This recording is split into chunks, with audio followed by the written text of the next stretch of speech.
أعوذ بالله من الشيطان الرجيم بسم الله الرحمن الرحيم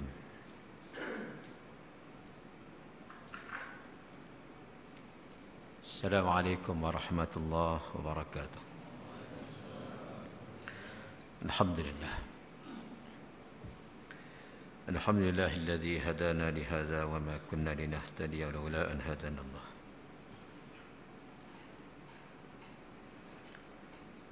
أشهد أن لا إله إلا الله أشهد أن محمدا عبده ورسوله اللهم صل وسلم على سيدنا محمد وعلى آله وأصحابه واتباعه وتمسك بسنته إلى يوم الدين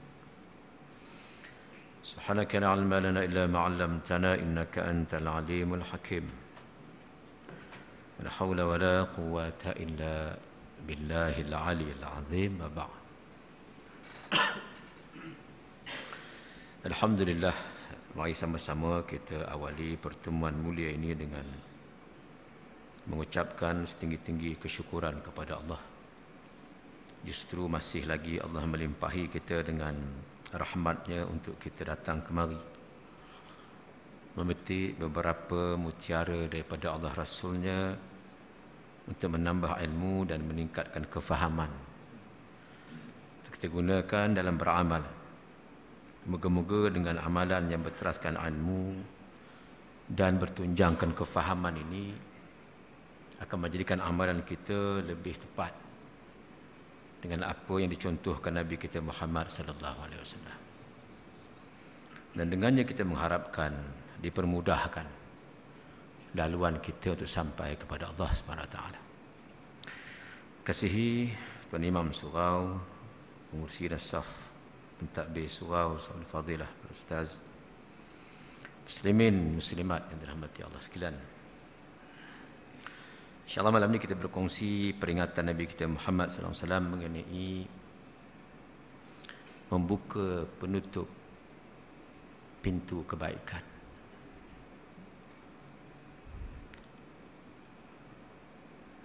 Nabi telah menyampaikan kepada kita satu pesanan berhubung dengan perkara pertama yang Allah akan lakukan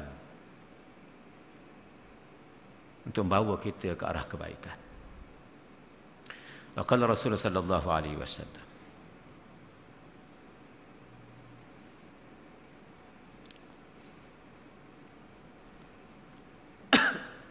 man arada Allah bi'abdihi khairan fatahalahu qufla qalbihi. Kata Nabi, bila Allah menghendaki kita jadi baik, dibukakan pintu kebaikan untuk kita. Yang pertama Allah lakukan, kata Nabi SAW, ialah membuka penutup hati kita. Jadi malam ni kita bercakap yang pertama mengenai apa? Apa yang menutup hati selama hari ini, sehingga kita masih lagi macam teraba-raba dalam membuat keputusan, menentukan prinsip, membuat pendirian. Walaupun nampak macam ada pendirian, tapi kadang-kadang tak berapa nak teguh. Mudah benar pendirian itu bergoncang. Kita lihat malam ni apakah perkara yang menutup hati kita dan bagaimana kita nak buka. Semoga dengan terbukanya penutup hati ini, hati itu akan kembali cergas, hati kembali saleh, hati kembali sihat.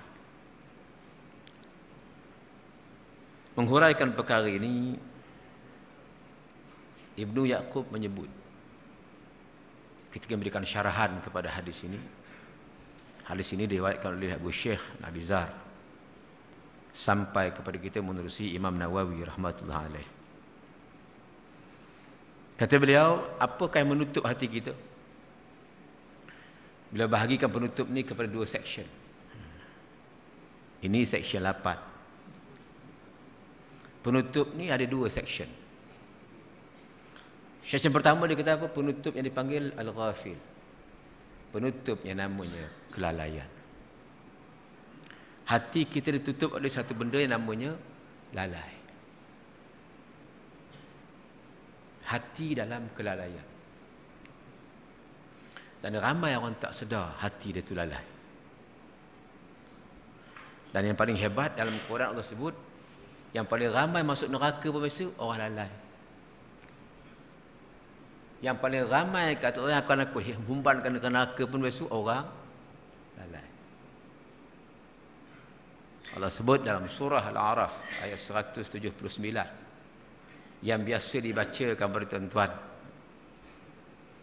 A'udzu billahi minasyaitonir rajim. Wa laqad zara'na li jahannama katsiran minal jinni wal ins. Katsir. Sungguh kata Allah akan aku isi neraka aku dengan jin dan manusia. Yang hujung ayat ni Allah kata apa? Ulaika humul ghafilun. Jin manusia yang lalai.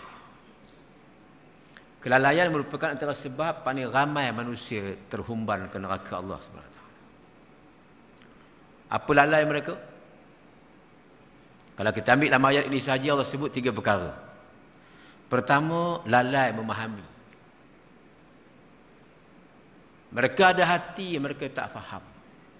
Rupanya guna hati untuk memahami. Alat untuk faham namanya qulub. Hati ini untuk mencerna kefahaman. Berapa ramai yang ada hati tak faham-faham. Fahamkah dalam tafsir dia menyebut? Allah menggunakan istilah yafqahun. Orang yang faham ni sekaligus orang berakal.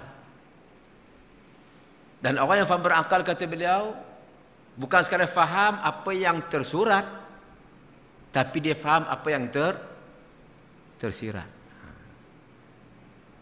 Dia bukan sekadar faham apa yang tersurat, tapi lebih hebat dia faham apa yang tersurat. Mereka inilah yang digelar sebagai ulul albab. Mampu melihat apa di sebalik yang ada.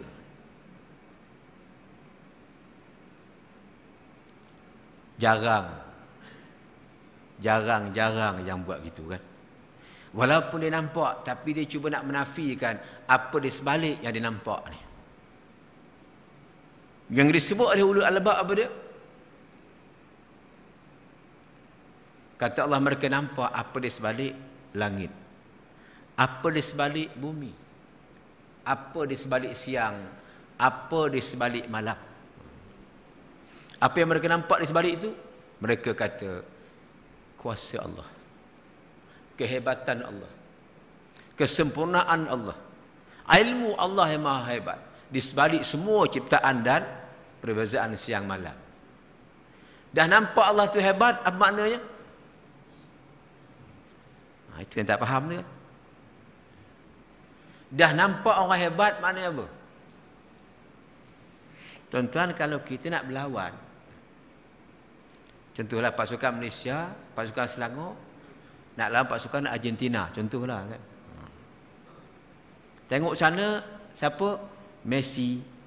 Di sini Masai tak jadi. Nak lawan padan kan. Sebut je siapa lawan kami?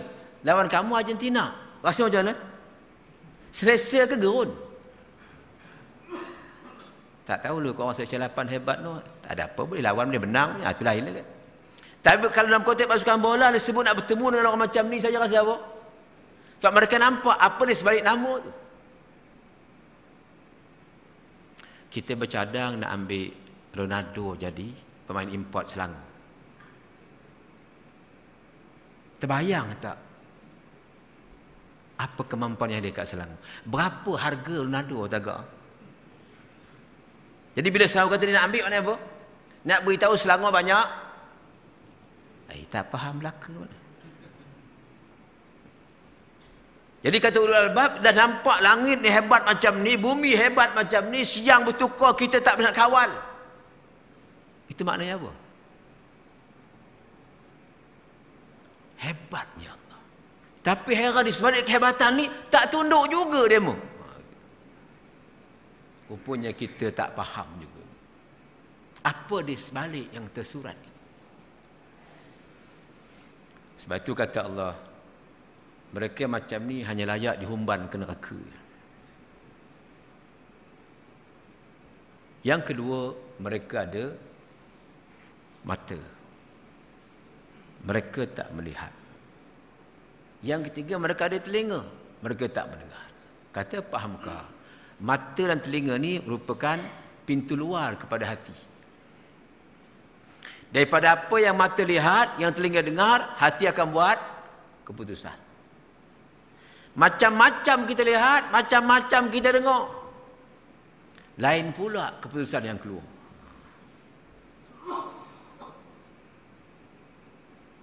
Keputusan kita tak sama sebagaimana yang sepatutnya dibuat.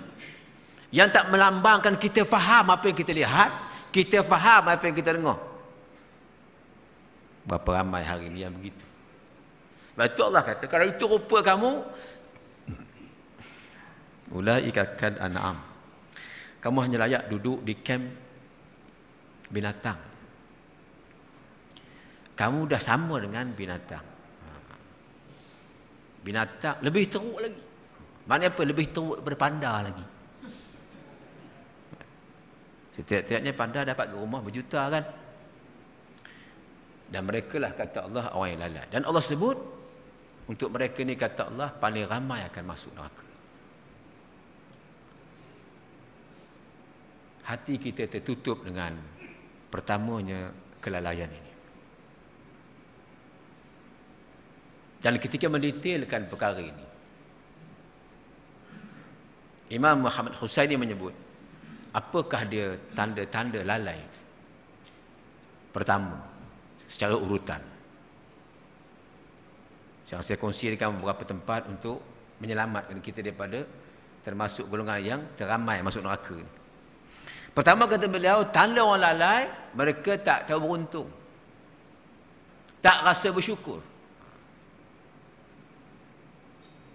Mereka macam orang yang tak tahu diuntung. Tak rasa bertuah. Contoh. Ini contoh yang saya jumpa dekat Rawang.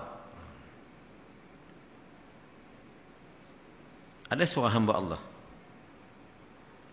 Beli rumah di sebelah taman di sebelah Rawang. Tiba-tiba rumah dekat dengan surau. Apa dia kata? Silaplah beli rumah kat surau. Macam mana? Seorang Islam tiba-tiba dia kata tersilap dia beli rumah kat surau. Tuan-tuan boleh faham tak ni? Seorang Islam merasa tersilap. Macam mana rumah dekat surau? Tak beruntung rasanya dekat dengan surau. Bayangkan, sepatutnya dia rasa beruntung, tiba-tiba dia rasa tak beruntung. Silap datang malam ni, ada kuliah pula dia orang macam tu lah. Katanya nak beramal dengan ilmu, tapi tiba kuliah tak ada. Tuan sekalian, aneh. Dia tak rasa beruntung di tempat yang sepatutnya dia beruntung. Contohlah, seorang yang kaki saham, tiba-tiba sewa rumah, dapat kawan penganalisis saham.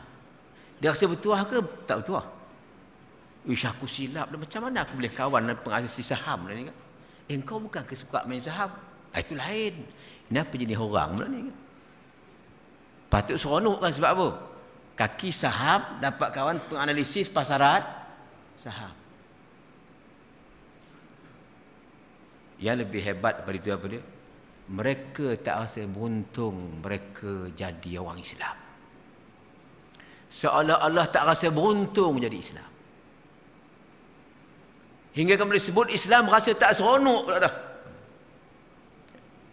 Ni lagi besar sebenarnya. Dia cuba nak mengaitkan apa tu? Ada orang rasa tak beruntung dia jadi orang Islam. Hingga kan bila ada orang mengajak dia kepada Islam, dia rasa apa? Tak begitu seronok, tak ceria dia kan. Ajakan dia menyebabkan dia rasa tak seronok. Dia tak rasa beruntung. Alhamdulillah mujur aku Islam. Macam bila ditanya kepada sahabat Nabi SAW, apa perasaan kamu setelah kamu berada dalam Islam? Kata Umar menyambut, nashkuru ala raha. Bersyukurnya kami wahai Rasulullah, dengan ada Islam ni kami menikmati kerehatan, keamanan, kedamaian dalam hidup. Mujur kau datang bawa Islam. Bersyukur dengan Islam. Berapa ramai yang seolah-olahnya tak seronok dengan Islam. Satu. Dua. Siapa lalai? Yang kedua, tanda lalai ialah tidak lagi insaf. Tidak lagi sedar apabila ditunjukkan, dipandu dengan pelbagai petunjuk Allah. Diberitahu pada dia, ini yang Allah kata untuk bidang ini. Ini yang Allah kata untuk bidang ini. Ini yang Allah kata untuk bidang ini. Petunjuk Allah dalam bidang keluarga ni dia. Petunjuk Allah dalam bidang ibadah ini dia. Petunjuk Allah dalam muamalah ni dia. Tiba-tiba petunjuk ni tak dipakai.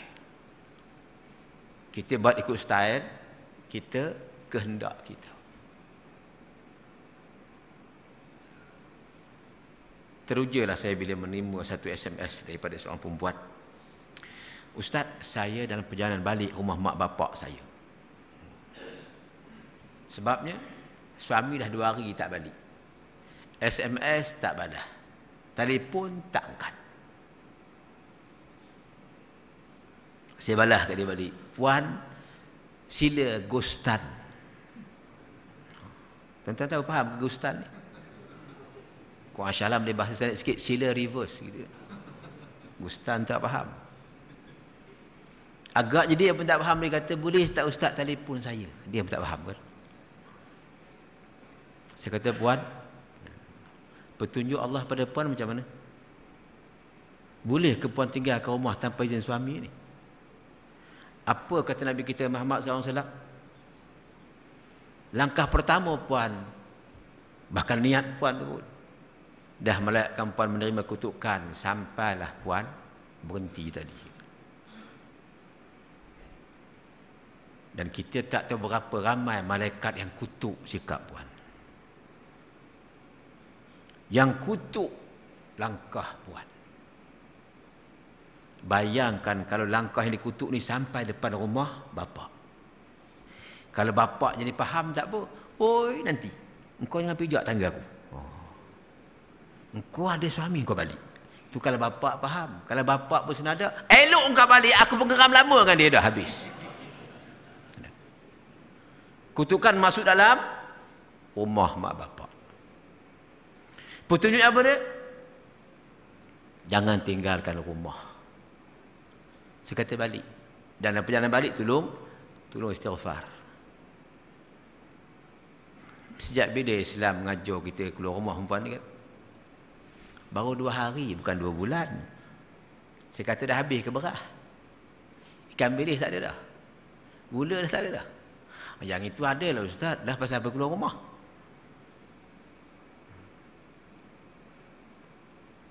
Entah kita macam lupa yang Nabi kisahkan bagi seorang perempuan yang dengar cakap suami dia kan. Selama saya keluar ni, awak jangan keluar rumah.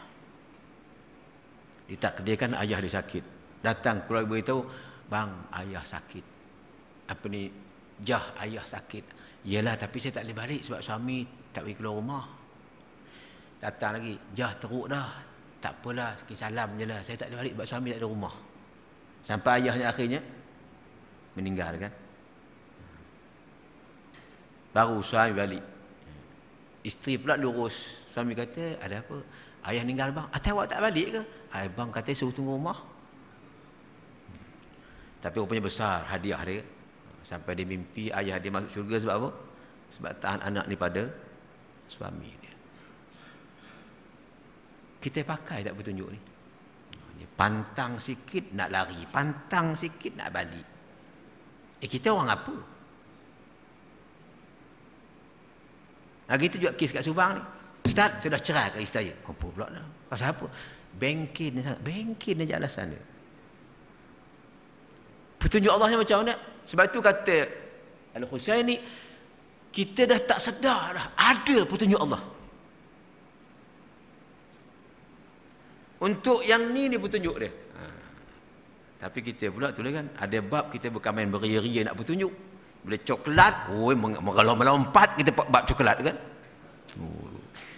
Melompat marah. Presiden NGO yang buat aduan, saman JAKIM, saman KKM. Ingat JAKIM, KKM. Marah pergi warning tu. Sekejap halal, sekejap haram, sekejap halal. Kepala otak sebutnya. Tuan-tuan dengar tak TV ni? TV3 punya TV tu. Tak dengar juga. Tak tengok TV3 dah.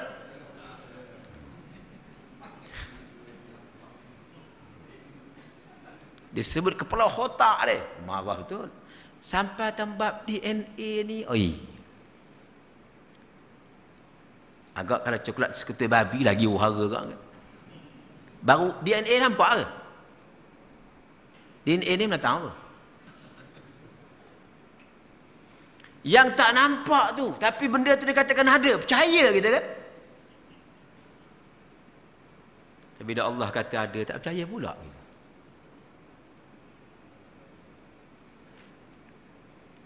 Takut benar kita benda haram. Takut sangat kita termakan benda haram. Tapi haram lain sapu pula. Tak gitu. Boleh pula ambil. Mengapa sampai tambak ni beria-ria kita?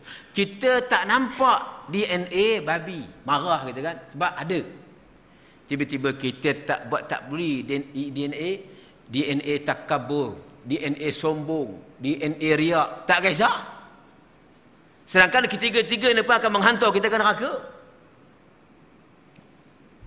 Bahkan Allah kata orang takabur tak cium pun bau syurga. Tapi DNA takabur orang tak kisah. DNA syirik orang tak kisah. DNA babi. Satu Malaysia marah.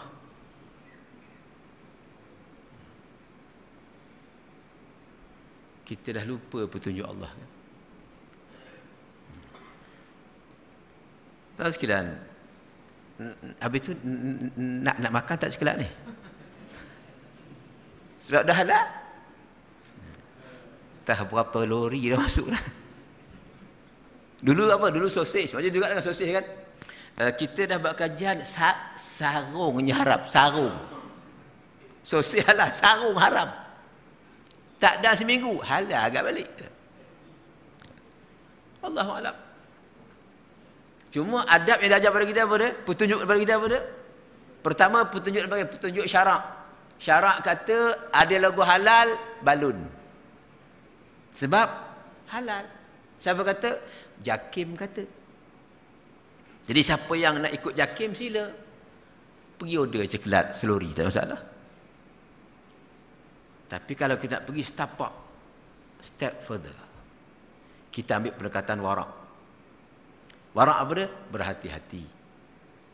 Sebab kata Hasan Basri, man la wara'alah la zulfalah. Barang siapa tak punya warak, dia tak akan sampai ke puncak kejayaan. Kejayaan apa? Kejayaan sebagai hamba Allah. Ada petunjuk Allah, mengapa tak pakai? Dalam keluarga, dalam muamalah semua ada. Tapi berapa ramai yang pakai? Yang ketiga, tanda lalai. Tak kisah dah perintah Allah, tak kisah larangan Allah. Halal ke haram ke, dosa ke pahala ke, dah tak kisah dah kan? Yang penting kaya. Yang penting senang, yang penting kenyang. Dilalaikan semua perintah Allah. Semua larangan Allah ni dah macam tak ada dah. Ini orang lalai. Berapa ramai yang begini? Sejak bila kita mula concern dengan haram halal? Sejak bila? Dosa pahala sejak bila? Kadang-kadang kita melihat depan mata kita kan, dipermainkan dosa pahala, haram halal. Kita melalaikan aspek perintah dan larangan. Terang-terang Allah larang, buat juga. Terang-terang Allah suruh, tak buat juga. Kita lalaikan suruhan dia, kita lalaikan larangan dia.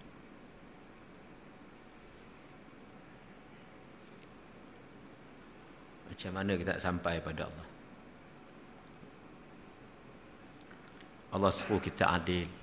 Allah suruh kita adil. Kita tak adil. Ada orang buat pinjaman 40 juta tak ada faedah. Sebab orang tu sahabat baik, Kak Ros katanya lah. Adil ke ni? Kalau usahawan kecil nak pinjam apa? 50,000, huru-hara. Nak pinjam 100,000, huru-hara. Ada orang 40 juta. Tuan-tuan tahu ke cerita ni? Macam buat tak tahu je. Adil ke ni? Sedangkan Allah kata apa?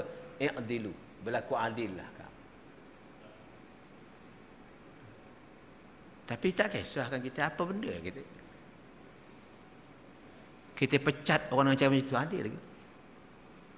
Apa salah dia? Tuan sekalian, semua ni akan disukat oleh Allah Subhanahu Wa Taala.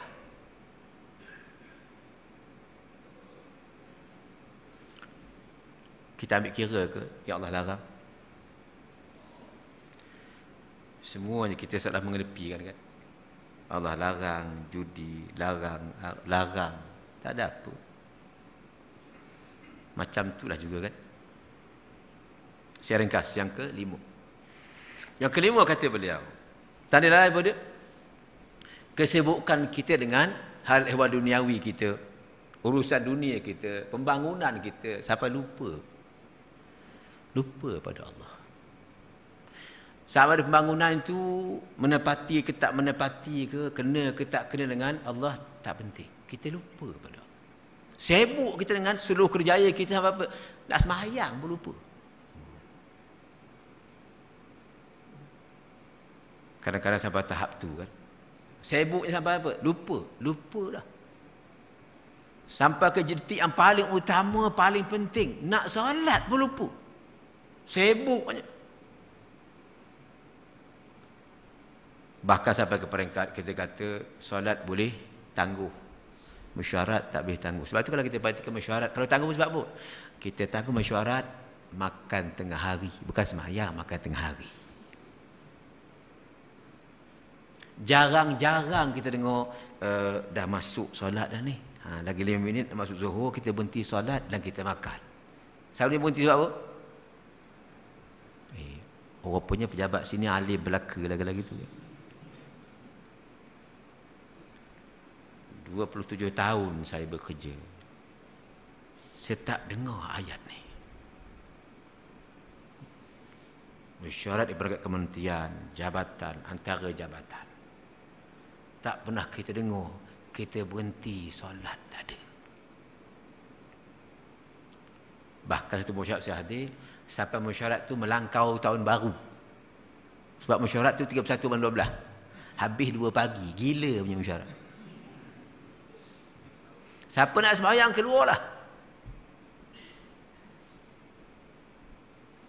Kita dah asal dah ni.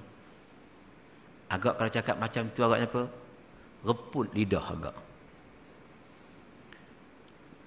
Sibuk sampai tak ingat Allah. Lupa tanggungjawab kepada Allah. Sibuk sangat. Cuba kita perhatikan orang kan. Tuan-tuan sekalian, kalau kita perhati di masjid-masjid hari kerja ni kan, banyak mana datang? Banyak mana isi surau pejabat? Kadang-kadang satu pejabat tu dia punya staf apa sekitar 300 ke 500 orang. Yang datang surau apa? Bila tanya berapa orang non-Muslim kat pejabat ni, ada dah 3-4 orang. Ada 3-4 orang ustaz, 3-4 orang. Apa yang lain? Itu waktu sembahyang tu. punya tak kisah. Akhir sekali tanda lain pun bila sebut 6 perkara ni, yang menutup hati kita sampai kita jauh daripada kebaikan. Yang keenam kata beliau, tanda kita lalai ialah kesibukan kita dengan segala macam permainan dunia. Macam-macam jenis main dekat dunia ni kan. Kalau bab sukan ni Masya Allah Akbar.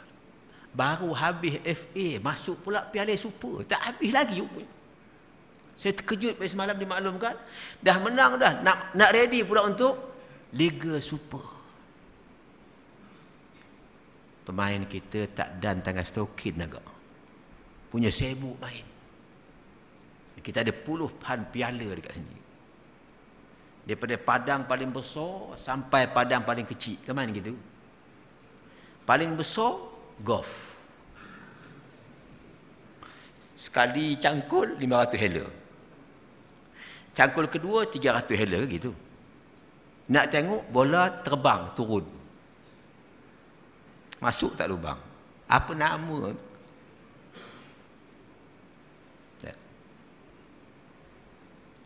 Start pukul berapa? Start pukul 3 habis. Sampai KSN pun nak ingatkan pegawai kanan dia. Jangan main golf dalam waktu pejabat. Pegawai tak kira keluar kat dia kan. Cangkui, cari lubang. Minimum berapa lubang nak main ni? Oh, tak ada golfer bagus. Kata di maklumatnya, paling minimum 9 lubang. Maksimum? Maksimum itu Tiger Woods punya. Jangan ambil lah kan. Dia main sampai apa? Berminggu-minggu tu kan. 9 lubang ni katanya apa? Basic. Kita sanggup berada dekat padang berjam-jam. Kecil sikit. Apa lagi bola lah kan. Paling menarik hari ni saya berjalan, terkejut kan. Diperingatkan, awas, 3 hari lagi. Awas. Jangan lupa menyaksikan Piala Dunia. Bawah, tidur bola, makan bola. Ada sedikit penambahbaikan. Cuma jangan lupa solat. Itu untuk Selangor, wilayah tak ada. Tuan-tuan sekalian, ni hebatnya main. Sampailah kita ke padang kecil-kecil, sampai akhirnya apa? Futsal. Kecil lagi badminton, takraw. Tak cukuplah masuk luar, table tennis kecil lagi. Lepas tu kecil lagi carom. Akhir sekali dam.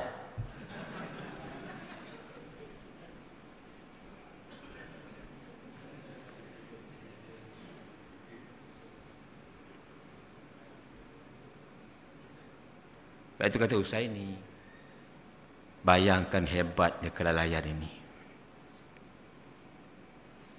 Cuma orang main dam untung sebab boleh pergi haji itu. Tuan sekalian, bila beliau sebut benda ni kan, saya rasa subhanallah, benarnya kata-kata ini kan. Dan itulah dia memetik daripada sumber yang sahih mengenai perkara ini. Cuba kita perhatikan, iya tak? Ini baru pertama. Apa dia? Penutup yang namanya kelalaian. Hingga tak terbuka hati kita untuk menjana kebaikan. Tak nampak kebaikan. Sebab di kelalaian ini. Itu pintu yang namanya lalai. Pintu kedua apa dia? Tingkap kedua yang menutup hati kita dia panggil apa? Tingkap kejahilan. Al-jahlu. Ini satu lagi kan. Yang kedua-dua pintu ini akan menafikan kita daripada menerima kebaikan. Apa tanda jahil? Secara ringkas, apakah ciri-ciri orang jahil? Pertama, antara sifat orang jahil ialah mengikut sangkaan. Dia suka ikut sangkaan. Orang jahil tak pakai ilmu. Dia agak-agak, dia sangka. Macam Allah sebut dalam Quran. Iyattabi'una illa dhanna. Wa inna dhanna la yughni minal haqqi syai'a. Mereka hanya ikut sangkaan mereka, Muhammad. Dan persangkaan mereka itu kalau takkan bawa mereka pada kebenaran. Main sangka. Berapa beramai orang Islam hari ini main sangka. Apa tandanya? Nanti kalau kita laksana Islam, kita akan tak ada itu sangkaan tu. Tak buat lagi pun. Nanti tu tak mari, ni gagal, itu sangkaan. Ini tanda kejahilan, bukan tanda keintelektualan. Kita pula pelik, ini tanda orang bijak pula. Pada hemat saya, bijak benar bunyi. Rupanya apa itu? Bapa jahil. Hidup dengan sangkaan. Kita menyangka yang bukan-bukan pada Allah. Selaku itu hukum Allah. Kita menyangka yang tak baik pada Allah. Sebab itu Allah sebut dalam Quran, daripada 3 grup besar ini yang akan dihumban ke neraka, dapat laknat, dapat kemurkaan. Salah satunya siapa dia? Az-zannina billah zanna saw. Golongan yang ketiga yang bakal dapat laknat Allah, kemurkaan Allah dan neraka Allah, mereka yang menyimpan buruk sangka pada Allah. Sedangkan hukum tu hukum Allah. Yang diberitahu pada mereka itu merupakan perintah Allah. Mereka tak buruk sangka. Ini orang jahil. Dan berapa ramai kita ada profesor jahil dekat Malaysia. Doktor jahil dekat Malaysia. Menteri jahil dekat Malaysia. Bahkan Pak Mentua pun jahil sekali. Apa kata Pak Mentua? Ingat lagi? Ini semua anak menantu lupa belaka ni. Pak Mentua kata, kita takkan buat hukum ni main. Kita pula kata canggih pemikiran dia, punya bangang yang puji. Rupanya ini merupakan gerombolan kejahilan. Antara sebab orang jahil ialah menyimpan prasangka, lebih teruk lagi menyimpan prasangka terhadap Allah SWT yang sifat dia sempurna. Tuan-tuan bayangkan, Allah yang sempurna ni nak kita syak kan? Nak kita syak ke Allah yang sempurna ni? Layak ke dia syakkan Allah ni? Layak ke? Ya, tadi abang beli kek ni. Kek ni Chef Wan yang buat. Agak isteri kata apa? Sedap ke abang? Macam. Yang buat kek ni Chef Wan. Tergamak tak isteri kita tanya, sedap ke kek dia bang? Yang buat ni Chef Wan, bukan Ustaz Ridwan. Profession dia masak ni.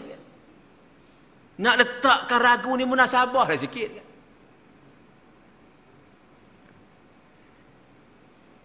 Kata Pak Mentua saya akan bersama dengan Spanyol. Spanyol rupanya. Apa kata dia? Saya rasa tak ada orang boleh kalahkan Spanyol. Mau hebatnya tahu dah. Sebab mereka main baik. Itu aja sebab dia kan. Mengapa kita boleh begitu hebat jadi penyokong Spanyol ya? Kaki pemain Spanyol siapa buat? Pengurus dia buat. Kadang-kadang kita tak tahu dah meletakkan suara kita. Punya jahil kita bersangka buruk dengan Allah. Sebab itu dalam konteks Islam apa Allah ingat kita? Ya ayyuhalladzina amanu jtanibu katsiran minadh-dhann. Hai orang beriman, jauhilah buruk sangka. Sebab sebahagian buruk sangka itu dosa. Kadang-kadang kita buruk sangka benda yang tak wajar. Apatah lagi bila buruk sangka dengan Allah sendiri.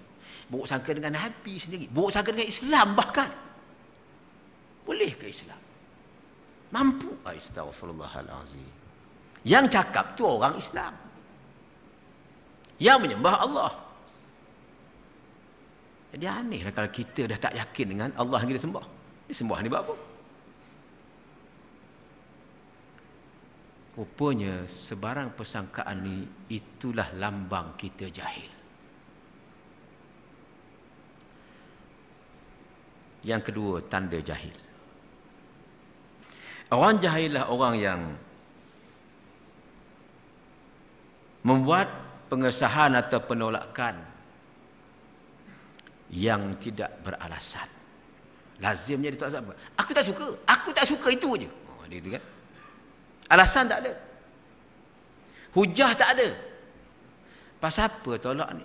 Sebab kalau kita buat hujah tak ada. Hujah ada, hujah apa? Hujah dia tak sebut hujahnya gini sebagai seorang Islam, tak ada. Sebab tak suka, sebab tak ada pengesahan sebab tak suka. Dan sekalian adab kita orang Islam, bila kita kata tak suka, Allah kata apa? Suka ke tak suka, betul tak betul, Allah kata apa? Qul hatu burhanakum, bawa bukti. Yang kamu tolak pasal apa? Yang kamu setuju pun pasal apa? Orang berilmu dia takkan buat macam orang jahil. Sebab apa tolak? Sebab tak suka. Sebab apa tolak? Sebab dia akan itu, dia akan ini. Hujah tak ada. Dia tolak tanpa alasan. Dia bantah tanpa alasan. Betul sebab dalam Quran apa dia? Wa minan nas ma yujad. Ada manusia yang Muhammad Allah nak cuba nak berjidal, berlawan dengan aku, bertekak dengan aku, kata Allah. Berbahah dengan aku. Bi ghairi ilm wala hudan. Mereka tak ada ilmu, mereka tak ada hidayah. Tapi nak lawan dengan Allah, nak berjidal dengan Allah. Apalah hujah kita kan? Kita pun hamba Allah, ya Allah beri macam-macam kan. Takkan nak lawan dengan Allah. Padahal sikit. Lalu Allah ingatkan kita, kata di Husaini, wala taqfu ma laysa laka bihi ilm. Jangan kami ikut sesuatu yang kamu tak ada ilmu tentangnya. Kadang-kadang kita tak tahu, kita main ikut je kan. Kita main ikut cakap orang pula. Kita menyambung lidah yang jahil itu kita sambung pula lagi. Innas sam'a wal basar wal fuad. Sungguhnya kata Allah, pendengaran kamu, penglihatan kamu, hati kamu. Allah akan tanya semuanya. Besok Allah tanya kita, pasal apa kamu? Aku ikut dia ya Allah. Mulalah kan? Mula. Pada masa itu baru kita menyesal. Allah, mengapalah aku ikut dia dulu? Baru datang, ya laitana. Celakanya kita, ngapa kita ikut dia itu? Tak guna dah. Berapa ramai yang mengikut tanpa ilmu, mengikut dalam kejahilan ini, berapa ramai? Cuba kita semak balik ikutan kita. Adakah kerana ilmu atau kerana apa? Kerana dijanjikan dengan macam-macam habuan gitu ke? Pasal apa ikut? Sebab dapat? Macam tak kena je kan. Kita ikut bukan sebab ilmu. Sebab tawaran. Pasal apa pilih? Sebab kami dapat A, B, C.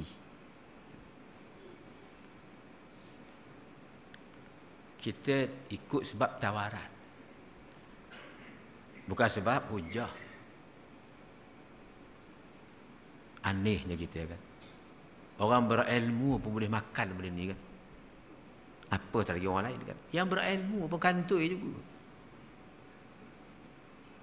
Bagi sikit, bagi jawatan kan, bagi itu, bagi ni, akhirnya keluarlah hujah. Karena kita berhujah ni pun tengok-tengok sikit kan.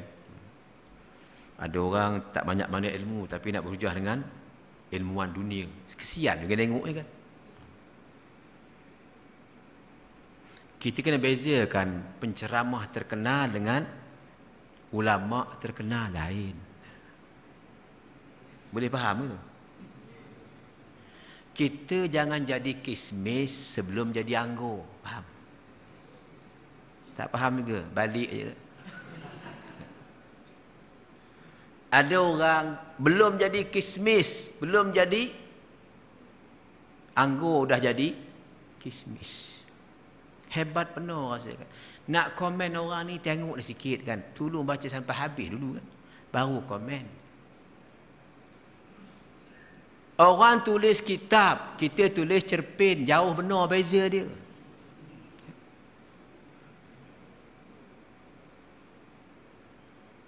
Orang bincang pasal fiqh hebat-hebat, kita bincang pasal jodoh, benda lah sangat.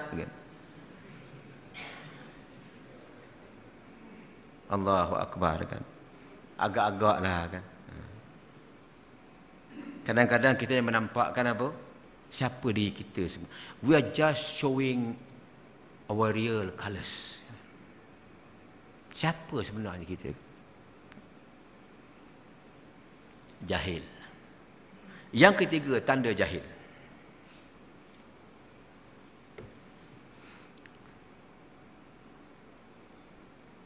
Orang jahil biasanya mempunyai pengamatan yang cetek. Dia tengok apa? Dia tengok sefih je. Lazimnya orang jahil kata Allah, pengamatan dia cetek. Hujahnya apa dia? Pengarang menyebut, A'udzubillahi minasyaitanirrajim. Ini kesan kejahilan kita. Wa qalu law kunna nasma'u aw na'qilu ma kunna fi ashabis sa'ir. Akhirnya kita mengaku kejahilan kita. Mereka berkata, kalaulah kita dulu nasma'u, kalau kita mendengar apa yang disampaikan kat kita, au na'qilu, dan penakkulan apa dia? Memikirkan secara betul, menganalisis, memahami. Tak adalah kita hari ini berada kat neraka sa'ir ni. Tapi kita dulu tak fikir kan, tak fikir. Bahkan tak dengar apa orang kata, yang penting kita dapat. Fikiran kita terlalu singkat. Dapat apa yang ditawarkan aja, tak kira lepas jadi apa tak penting.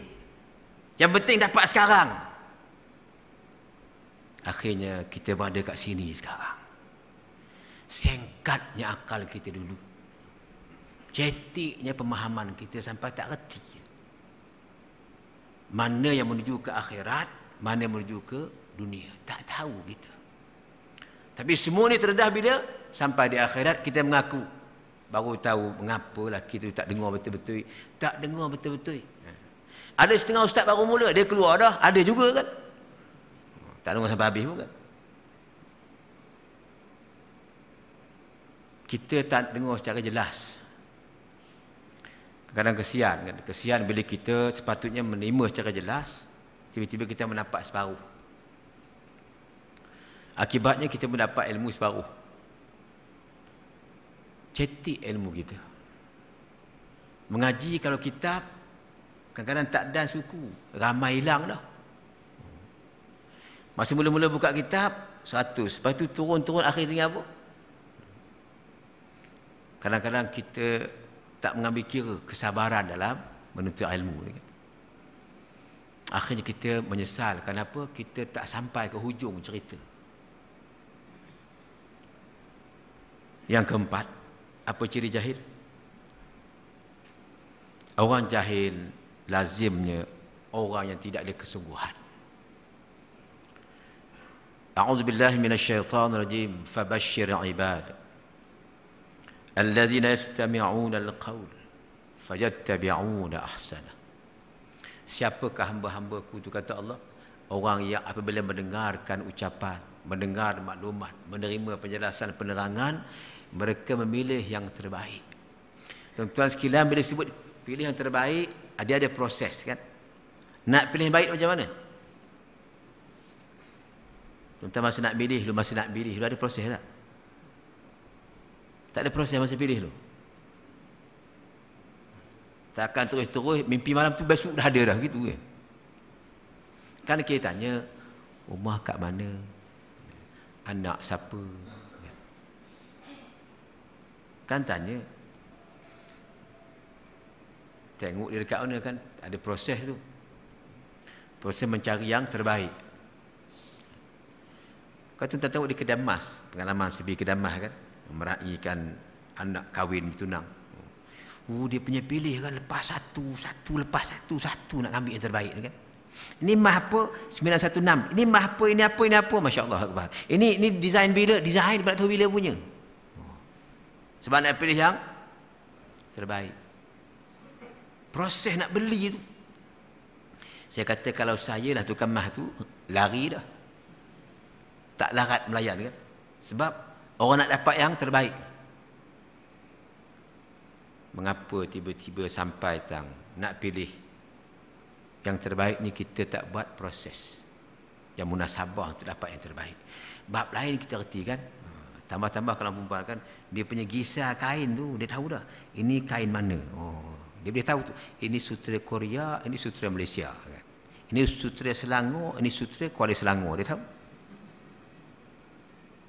Proses sebelum beli. Tuan-tuan bayangkan betapa hebat kita nak buat pembelian. Ini kan pula soal nak pilih kebenaran. Mengapa tak ada proses memilih?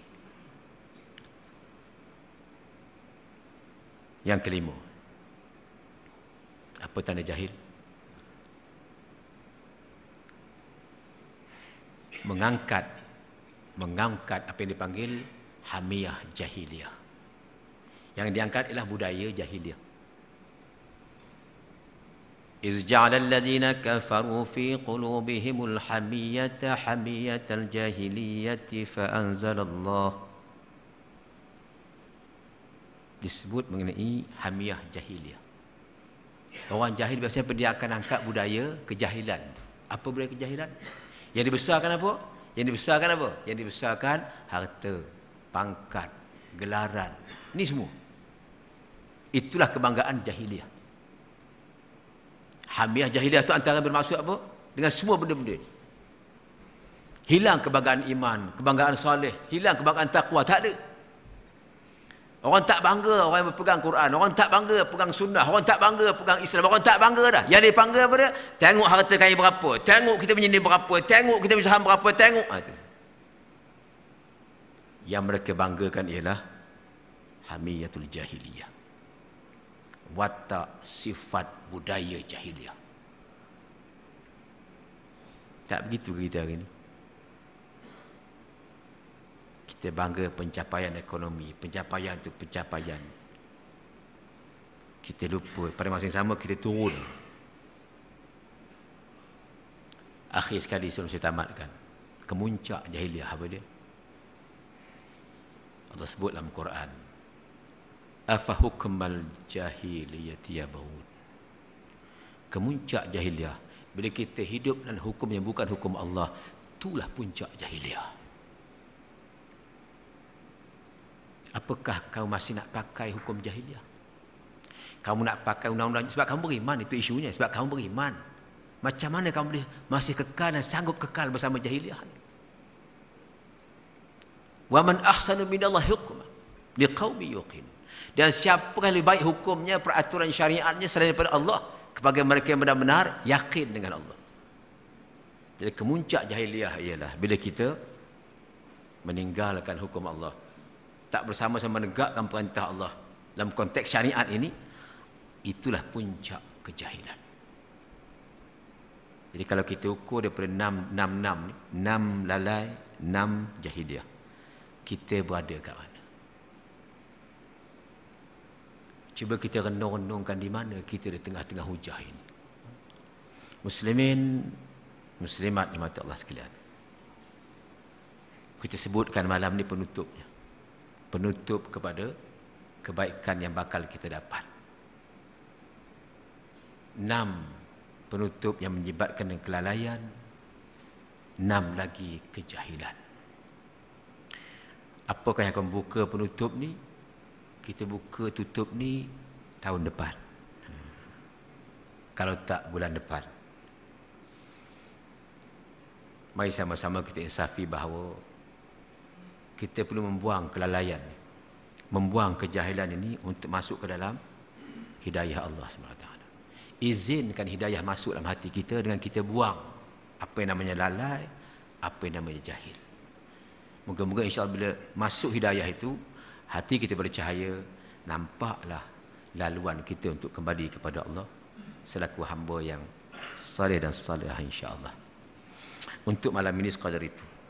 Moga-moga Allah mengampuni kita, menerima amalan kita dan membawa kita ke arah cahaya Dan kita mohon kepada Allah tetap dipertahankan kita sebagai hamba yang layak menerima anugerahnya insya-Allah.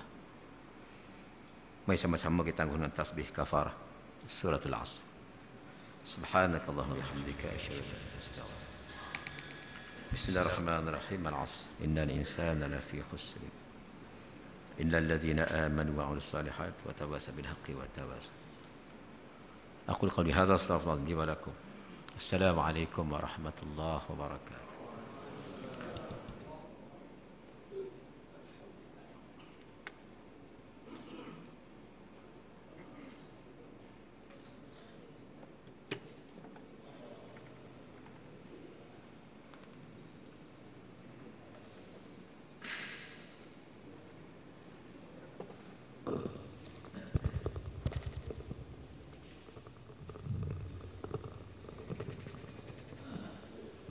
Assalamualaikum warahmatullahi wabarakatuh. Saudara,